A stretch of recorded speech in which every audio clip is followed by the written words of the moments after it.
penerapan manajemen risiko. Halo Jakpronian. Tahukah kamu kalau setiap kegiatan dan keputusan kita mengandung risiko? Apakah iya selalu ada risiko di setiap kegiatan?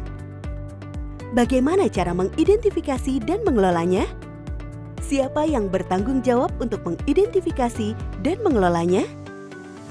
Pemilik risiko adalah orang atau entitas yang memiliki akuntabilitas atau tanggung jawab sehingga memiliki wewenang untuk mengelola risiko.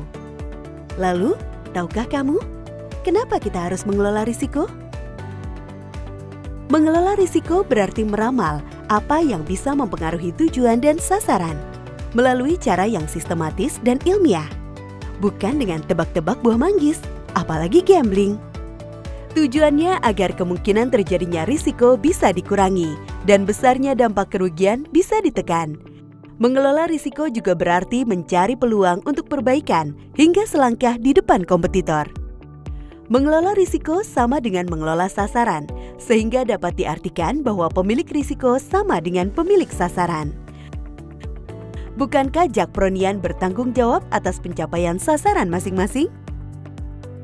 Karena semua orang dalam organisasi memiliki sasaran kerja, maka semua orang adalah pemilik risiko. Kita semua memiliki tanggung jawab dalam mengelola risiko dan memastikan sasaran kerja dapat tercapai. Apa ya yang akan terjadi jika pemilik risiko tidak peduli untuk mengelola risikonya? Sebagai contoh, yuk kita simak ilustrasi berikut. Ibu Nian menjabat sebagai Kepala Divisi Pemasaran. Ibu Nian adalah pemilik risiko divisi pemasaran.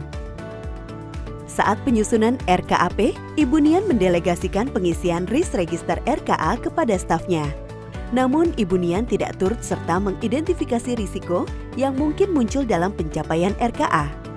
Ibu Nian bahkan tidak peduli dengan identifikasi risiko yang disusun oleh stafnya. Ibu Nian tidak melakukan pengecekan kembali secara rinci terhadap risiko dan pengendalian yang diregistrasikan oleh stafnya. Ibu Nian langsung meminta kepada stafnya untuk mengirimkan dokumen risk register RKA kepada Divisi Manajemen Risiko. Saat sesi challenge dengan tim RKAP pun, Ibu Nian tidak banyak menanggapi atas risiko-risiko yang mungkin akan terjadi dalam pencapaian sasaran RKA. Bahkan tidak menyadari kalau ada risiko yang luput diidentifikasi. Beberapa bulan kemudian, risiko yang tidak teridentifikasi itu muncul dan membuat target pemasaran tidak tercapai. Target penjualan perusahaan pun gagal tercapai. Investasi terbuang percuma. Kemudian, kinerja divisi yang Ibu Nian pimpin pun menurun. Target perusahaan dalam RKA tidak tercapai dan menyebabkan penilaian pemegang saham terhadap perusahaan menjadi jelek. Laporan keuangan menjadi buruk dan perusahaan gagal mendapat bonus. Hal tersebut terjadi karena Ibu Nian sebagai pemimpin tidak aware terhadap sasaran divisinya, sehingga gagal mengidentifikasi dan mengelola risiko. Ibu Nian tidak memiliki rencana untuk meminimalisir terjadinya risiko maupun rencana tindak lanjut penanganan risiko. Selain itu, risiko juga tidak dikomunikasikan dan dikonsultasikan dengan divisi lain ataupun BOD, sehingga perusahaan tidak dapat mengantisipasi risiko. Saat salah satu divisi gagal mengelola risikonya, maka perusahaan akan terkena dampaknya. Dalam berorganisasi, kita diibaratkan satu tubuh. Saat salah satu anggota tubuh ada yang sakit, maka seluruh anggota tubuh lainnya akan merasakan sakitnya.